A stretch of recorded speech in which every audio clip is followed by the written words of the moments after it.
Smell what the flock is cooking. Flock up or flock off, not you. You stick around because it's about to go down. You now flock with the most energetic Indian in the Eagleverse here on the Maniac Monday. How excited can we be when things are flying in the Eagleverse that I can't even comprehend right now? But we kind of knew, man. What we got for our flock docs today, what the flock docs got for me today, what's on the prescription. Let me give you what we did, shit. Here's what it is, man. We're going to get into a little bit of a big play slay. So I'm pretty sure you already know a little bit of Deebo Samuel. And then we're going to get into a little bit of that other thing that happened this week and a little bit of the combine, man. That's what we're going to throw in these flock pods. But before we get into any of that, let's get the Nets keeping out of the way. Please like and subscribe if you about that fly Eagles fly.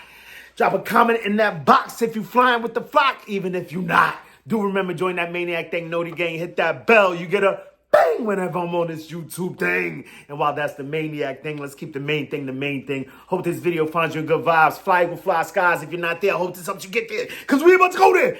Oh, yeah. Let's fly and go. Oh, man, I don't know how to say what we're about to say, but we got to say it anyway, man. My cousin, man. My cousin. This is my cousin, man. This is my cousin. That's my cousin, man. Big play slay, man. According to all reports, the Eagles have released Darius Slay with a June 1st designation. I believe that frees up. I know we're going to get straight into it, man, because, just rip the Band-Aid off. I believe it's a move to save salary cap space, what I got over here. I believe, allegedly, it's supposed to save the Eagles, according to Adam Schefter. Oh, no, that's the other guy. What do we got here? Nope, that's the other guy. Oh, damn, did I even send it? Sheesh. Whatever the case may be, they're, $4.3 million against the cap. So, I mean, there's a lot of things out there, a lot of moves to be made. Like, this is Howie season in full effect right now. Well, not in full effect because, I believe free agency starts in about a week. We got all that legal tampering and all that biz that's about to go on. We'll get into that trade a little bit later. However, Big Play Slay was a big part of this run, this, I guess you could call it Eagles 2.0 after we won our first Super Bowl. We traded for Darius Slay, and, we went to 2 Super Bowls with Darius Slay as our starting cornerback, our lockdown cornerback, our all-pro cornerback. He's done a lot for this organization. He's been great in this locker room. He's been a mentor to these defensive backs. So if this is a thank you note that we have to give out, giving flowers to our boy Darius Slay right now, here it is. The dude is going down as one of the best cornerbacks in Philadelphia Eagle history, a Super Bowl champion, 2-time Super Bowl appearer. Is that even a thing? Regardless of what, man, a great leader on this team. He's done so many things for us. I saw somebody just post, that video? Victor Williams, I believe, posted on X. Darius Slay locking down Justin Jefferson for 60 minutes. I believe that was a season opener 2 years ago. And I said, if I will never forget where I was that night. I was in the building. Yatch! What? Seeing him locked down, doing the damn thing, man. We're going to miss Slay. Big thanks to Big Play Slay, man. If this is indeed the end, I was going to hop on here and say, you know what? I mean, I ain't seen nothing on the X's, on the Twitters, on the Facebooks, any of the social medias, him saying anything pertaining to him being out of here. Usually around this time, you'll see somebody drop a letter, saying thank you, Philadelphia, and da-da. However, we have not seen that yet, but we did see something from, I believe, his wife's name is Jennifer Williams. Jennifer Williams. I'm getting my sport wives mixed up. I don't even know how I know that name. Don't judge me, guys. Regardless of what, I believe her name is Jennifer Slay. She dropped something saying, real tears. I guess that's pertaining to the news, if anything, because the post was simply real tears. And that's crazy because last night I was watching A Real Pain, and, I thought he was talking about how much of a pain that kid was. Y'all got to see the movie. I'm not going to ruin it for anybody. The Oscars were last night. So she could be acting. Who knows? Like I said, we haven't seen anything from Slay. These things, I believe, it was 2 years ago that the Eagles released Slay. And then, a few days later, he was back on the team. So, anything can happen as pertaining to everything going on with the Eagles right now. As far as, you got the people are talking about trades with Myles Garrett and, acquiring this guy and that guy, the big one and the small one or the fat guy. Who knows? I am of the mind state, and, this is ever fluid. I am a maniac. I do have the propensity to spin and keep it spinning. They do call him Diz. They don't call him Diz for nothing. You feel me? So regardless of what, I mean, say all that to say I'm with the youth movement. You can keep your Garretts. Like I said, this is all suspect. It's subject to change. You can keep your Myles Garretts. Slay, he's probably on the back nine, if not on the 18th. According to him. I would hate to see him go to any of our contenders, however. So if there's a chance that any of that happens, I would love to go and snatch him back up, swoop in, and do what we got to do and win. You feel me? But it's mixed feelings as far as this goes. But yeah, like I said, as far as all these trades and everybody talking about this, that, and the third, I am with the youth movement, man. Let the young dogs let the young dogs eat, as our boy Saquon Barkley has said, which I heard he has now trademarked the Saquon Barkley it is. I saw somebody, another company make t-shirts that says Szechuan Broccoli. That was pretty funny. Then I saw that they're, look at my boy, Avonte Maddox. Mathematics, who, you guys be willing to see him back in the slot? Ooh, Avonte Maddox, I believe he's another free agent too, right? And that wouldn't be really going with the youth movement. However, he is younger than Darius Big Play Slay, and then we'll put DeJean and Quinyon Mitchell on the corners. I don't know how he's going to do, but I know I'm riding with it because Howie Potter stay waving that magic wand. They didn't call him Howie no more. They call him Howie. Busting the stupid dope moves. Fuck you mean? He works for Jeff Steban Laurier. You stupid? So whatever he's going to do over here, I am so with it. And that being that we're with the youth movement, it seems like Washington is back to Washington and again. The Comeups seem to be flushing their future down the toilet. They're just back to doing Daniel Snyder things because they're not going off with guys with game. They're going after guys with names. And that's what I see when I see this Deebo Samuel acquisition. They got money. They got a lot of money in free agency. And this is just the beginning. Who knows where they're going to go next with this, but I'm just, not to mention acquiring Deebo Samuel. Just prior to that, I saw another story saying that they were looking to release Jonathan Allen, one of their first-round draft picks of that touted defensive line that they had for some years that really gave nothing. So, if I was a Comeups fan, I'd be like, what did he really do for us? What did any of those guys do for us? I believe so. Boom. If they're getting rid of Jonathan Allen, they're going to keep Daron Payne, right? And if with that, I believe 3 out of the 4 of those guys being Montez Sweat, Chase Young, who was it? Montez Sweat, Chase Young, Daron Payne, Jonathan Allen, those 4 highly feared foursome who didn't do anything. But 3 of those 4 will be gone if they do get rid of Jonathan Allen, who is on the younger side. And I thought they were doing something smart because initially I was like, what? They got rid of the 2 edges. Who does that? But in this new era of the NFL, it's really pressure up the front that's really going to bother these guys. You feel me? So say all that to say getting rid of Jonathan Allen wasn't really something that I saw them doing. But it seems to be, according to reports, something that they're really pondering right now. And then going to pick up Deebo Samuel, someone who I also believe is on the back nine of his career right now. I'm not going to say the I word because I would hate anyone to wish. I would not wish that on anyone, even though I can't stand Deebo Samuel. Regardless from what, I would never wish that on another player. Much like I've heard Commanders fans, Giants fans, Cowboys fans all telling me all last season, yeah, just wait, Saquon, he's going to get injured sooner or later. Watch around. Like, dogs, who does this? Who really puts this? You could think it, whatever the case, but to put it out there, that's why you guys can't have nice things. You feel me? And I will not play that game with y'all. Regardless of what, I just do see him as being on the back nine of his career. He didn't offer much last season. Not to mention, he's become a perennial pass dropper. Maybe Daniel Stone's a better pass than Brock Purdy. Maybe it's crazy, to even say that. But then again, we don't know. It's much like with Stroud. We saw Stroud 2 years ago. Oh, my God, this guy's taking over the league. Do you see this dude, man? But then you come out the next year, we got a book on this guy, and he's not quite the same person that he used to be. So, I could definitely be eating crow this time next season if indeed all these things do come to fruition. Not so much what I'm saying comes to fruition, but their hopes and aspirations come to fruition in acquiring the Deebo Samuel, whatever else they do down the line. It could get crazy, but in my estimation right now, in the famous words of Kendrick Lamar, it's not enough. I don't believe it's enough for them to do what they think they're going to do right now. And then I even saw, who's my boy, man? Who's my boy? I wrote it down because I knew I would forget it. And yet again, forgot to send it to myself. What the fuck is going on? The second he sent that, oh, yeah. So then I was watching the facility real quick. And they were speaking to the fact that does this make Smitty with the bomb? Yeah, I'm still watching the Super Bowl. So you got they were on the facility saying the question was, does acquiring Deebo Samuel make Jaden Daniels the best quarterback in the NFC? Like, I'm like, okay, number one, these guys don't learn their lessons, but they know it gets our feathers in a bunch, and no one responds more than us. I kind of pushed it away. Like I said, I'm trying to protect my peace, but I see other fellow Eagles fans. We can't be great without the greatness of other fans, right? And definitely not great without the greatness of our flocking team. But regardless of what, I see a lot of Eagle fans out there responding to this BS all the time, and I'm like, you know what?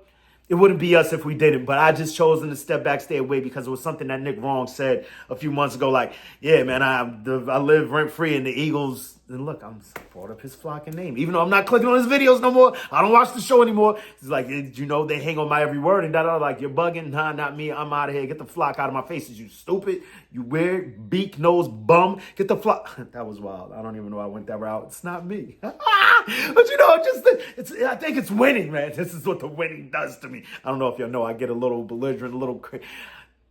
Regardless, I think I'm that all the time. However, I just don't believe that. I mean, the fact that they can even bring up that him as the top quarterback in a whole conference where he just lost is wild. Not to mention, he's a rookie. Not to mention, this will only be his second year. Not to mention, this is Deebo Samuel making him the best. And then Shady had the nerve to say what they do in the short game. I'm like, bro, wait, what in the short game? Like, number one, what's his name? Chase Young. Chase Young said that it makes him the number 2 behind Matthew Stafford. Okay, I guess, you know, off of longevity, you got to give a man his credit, give credit where credit is due. He's been doing this thing for a long time, and, you know, he is tight nice. You feel me? So, okay. Number 2. I'll let that slide. Then you've got Shady says he's won. When Shady said yes, I hit snooze on a tube, even though I know he know that ain't nothing but jailing fuel. You feel me? So I feel like he has an ulterior motive with saying what he's saying, as far as saying that Jaden Daniels is now number 1, being that they have Deebo Samuel, washed Samuel, hang declothes Samuel. Like, what are we talking about here? But then he went on to say, like, I gave him like a few more sentences just to see where he was going with this. And then he said that, you know, you look at the short game, you know, what teams are doing with the short game now, blah, blah, blah, blah, blah, blah, blah. And then, you know, dumping down to Deebo Samuel. Deebo Samuel, who in my estimation has lost his step. We saw what he did. We saw what Cooper DeJean does to these guys in the short game. Even Quinyon Mitchell in the Super Bowl. We shut that short game down like no other team because we keep getting close. We keep pressing up. We keep pressing up. And this will be a second year in that system. Are you stupid? What are they really talking about here? It's bugging me out. Like, so if that's what they think they're going to use him as, I mean, you know, I do harken back to, I believe it was mid-season. What was it? Week 11, week 12, something in the 23 season, when, you know, they were coming to get their revenge for an NFC championship game in the regular season. Okay, whatever. But they did BTA us all damn day that night. Oh, yes, they did. I mean, Deebo was breaking Samuels left and Deebo was breaking Samuels. Deebo was breaking tackles left and right all night. And I mean, it was crazy. It was disgusting. It was horrible to watch. However, when you look at the defenders on that much maligned defense and emphasis on the line, because a lot of those dudes on that defense were on the sideline the next season. So, I mean, whatever you think you're going to do, I highly doubt it. This is that part of the season when the games ain't being played, no shots is being fired. All we got is these words, these verbs. And I'm going to shoot with accuracy to your head tops. Is you stupid? I mean, I just can't see it. I can't see it. I don't want to see it. Perhaps I have a bias. Maybe I'll look at the world through equal colored glasses. That could be the case. But nah, definitely not making him the number 1 quarterback. And I don't believe it really moves the needle that much. I mean, he was gaining. Your new quarterback was gaining a lot of rapport, a lot of camaraderie with the guys coming up. I mean, Diami Brown was a no-show prior to Jaden Daniels showing up. And I wouldn't say he made him a star, but definitely a very serviceable number 2. And there's just a lot of holes in that cheese, a lot of Swiss. You hear me, miss? As far as picking up Deebo Samuel for the Commanders. So I don't think it would I like it for them though. You know what I mean? Good for them guys. Just feel like they're doing the same thing over again. And I fucking love it. Not to mention the other places, and as far as other acquisitions in NFCs, I didn't even put this in the pre-cap, whatever the case may be. What? Aaron Rodgers to the Giants? What? I won't get into that in the coming days if it does come to fruition. And the last thing that I wanted to get into is the combine, y'all, on a Maniac Monday. What? There was I really feel that we're going to go defensive end in this draft. Just because, and with Sweat possibly leaving, even though he's putting up posts that he might become yet another guy who we thought was out the door a few years ago that also came back. Who knows how he's going to do it. I just feel, and listening to him talk, I really think we're going to go this youth movement route. A lot of people may be upset with that, being the fact that what happened after we won our first Super Bowl in 2017 on February 5th, 2018. Yeah,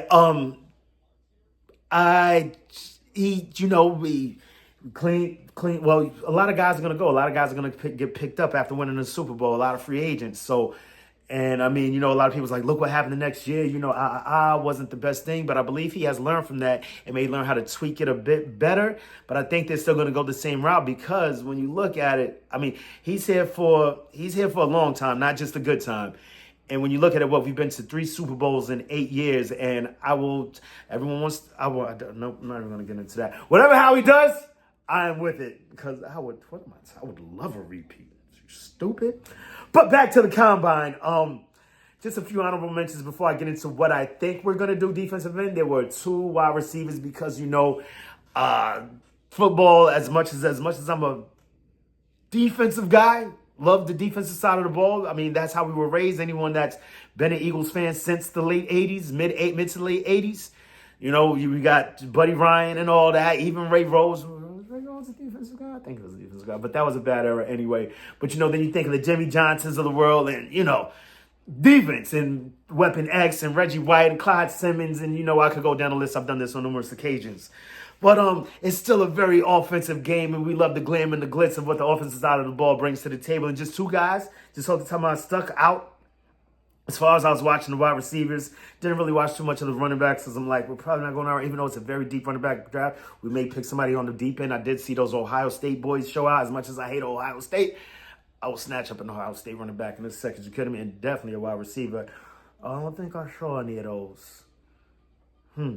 Whatever the case may be. There were 2 wide receivers, though, Jordan Watkins and Dante Thornton. Jordan Watkins just seemed to be a smooth, shifty route runner. I believe Jordan Watkins is coming out of Ole Miss. He just seemed to be a smooth route runner, man. Like, he was running that drill, where they go side to side and they catch the balls, pause. Like, dude, I was like, this dude looks fluid. He looks fast. He looks ready. He looks like the type, and he's also a guy that may last deeper into the draft. Somebody that we could pick up on a bargain later, just replenish that wide receiver room, even though we do got some dogs coming up and some dogs out of want to retain, especially in free agency, because I'm the president of Britain Covey fan, the BCFC. Are you stupid? So, there's that. And then Dante Thornton, because of his size, I believe this guy was 6'4", not to mention, I believe he ran a 4.3 40. What? Looking ridiculous out of Tennessee. So those are 2 guys I just would be remiss not to bring them up. In the coming days, I may get into a bit more into the wide receivers of this draft coming up. But right now, I'm just focused on this first round in defensive ends. And the first guy that comes to mind is your boy,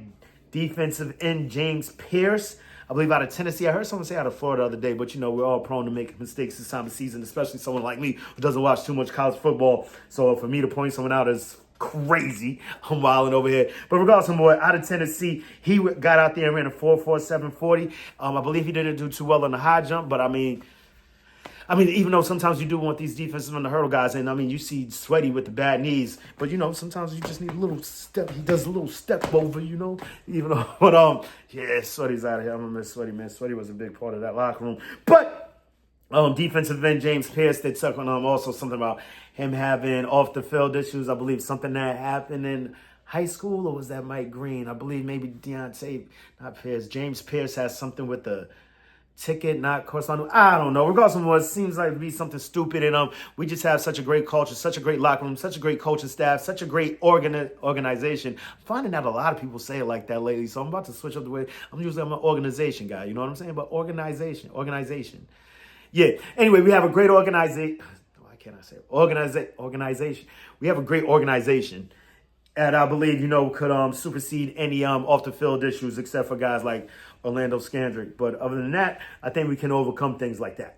A few other rises in this as far as the defensive ends go. Shamar Stewart out of Texas A&M joins Myles Garrett 2006 first overall pick, Mario Williams, and fellow entrant to this list, someone that I'm going to talk about in a second, Landon Jackson as the defensive lineman. Oh, damn, I didn't even notice that when I took this down. Yeah, Jackson is definitely the other guy that I peeked out. Okay, as the only defensive lineman to ever weigh in at over 260 pounds and soar 40 inches or better in the vertical jump in the combine, according to senior NFL researcher Tony Holtzman Ascareno. The 21-year-old also ran a 4.59 40 and posted a broad jump just shy of 11 feet. 1 inch shy of 11 feet. So he seems to be a high riser. He's going to rise up the charts. He's got the metrics to prove that he may be an athletic freak. And you know what? Our boy Vic Fangio with the Fang Gang defense, that BTA defense, you know what he does when it comes to developing guys on that side of the ball. Not to mention, you know, we got Clint Hurd over there. And like I said, just coaching staff, being that we're keeping a lot of those guys on the defensive side together is just amazing. Hopefully things can't happen later on in the offseason. Guys can still get poached, I believe. I don't believe there's like any like free agency blockings or anything that can happen. Coaches, oh no, there are definitely rules for that. I'm bugging. However, oh man, my OCD just kicked in. Gotta straighten it out. Oh man, I flocked it up. We're losing the E. We're losing the E. All right, let's chill out. So anyway, regardless of what, we've got 21-year-old. 21-year-old at that. He's young. Not to mention, I just found out today that I forgot. I do believe I knew this, but man, it's super dope. Mauro Ojimo entered college at 16, dude. So what? And he went the full 4 years. So what? He's like 22 right now. He's younger than some of these guys coming out. So yeah, just can't wait to see what he does. And then the other high riser that I see coming up out of this draft, we've got Landon Jackson out of Arkansas. Quick sidebar. I had a dream the other night. You know, oh, no, I'm bugging. But I definitely had a dream to correspond with that. But I did see someone posted on, I don't know, on Reels, X, Facebook, something, maybe even TikTok. So they had a Razorback running away from Lions, a Warthog, whatever they call them, right? But, you know, I believe, you know, the nickname for them is Razorbacks, Arkansas, whatever the case may be. And it was like, you know, this is Saquon running away from the defense. Like, and it's just wild that it was a Razorback. And then boom, pow, Landon Jackson hops up on the screen out of Arkansas. He's a Razorback. Probably means nothing, regardless of what. But if they do pick him, this would be wild.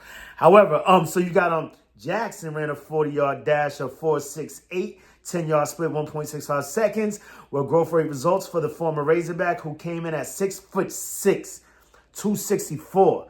That stuck out for me. That's crazy coming off the edge. And think of the passes that this guy could block, not to mention, imagine if he's 6'6", his reach got to be like something like 7 feet, right? I don't know. I'm just making this up at this point, but I'm saying guy long like that, pause, you know, could cause chaos, cacophony, and craziness coming off the edge. So love to see this guy if he slips down to 32, which it's probably the reason that I put him on this list. His jumps were among the best at this year's event, regardless of position. And his 10'9" broad jump was second among all edge rushers and tied for 16th among all participants. His 40.5-inch vertical, meanwhile, ranked first among all edge rushers and tied for 6th among all participants. Crazy the range of guys that I'm looking at right here, right? You got James Pierce, who didn't do too well on the jump, and then you got this guy, Landon Jackson, who did the best on the jump as far as defensive ends go. And I just see chomping at the bit to see who we get as far as this number 32 pick. And I believe in my heart of hearts, in my wings of wings, the wind beneath my wings is telling me that it's probably going to be a defensive end, man. But with all that being said, so the next time, make sure your best time. In the meantime, between time, keep it a green time. You know how I like to do around this time. About this time, at this time, man. Open your eagle eye, poke your beak in, and give it a and ask these questions. What you going to do when Eagle Mania swoops down and runs wild on you? You already know. We champions, baby. It's stupid. The fuck out of my face all off season. Shut up. Say something. Say something. I dare you. You can't say nothing. None of them. They got flocked up, chopped up, mopped up. Get the fuck out of here. But say it with me before you do, man. EAGLES. Eagles. Woo. Yeah, that is definitely off-season Eagles. What are we doing here? Let's get the flock out of here.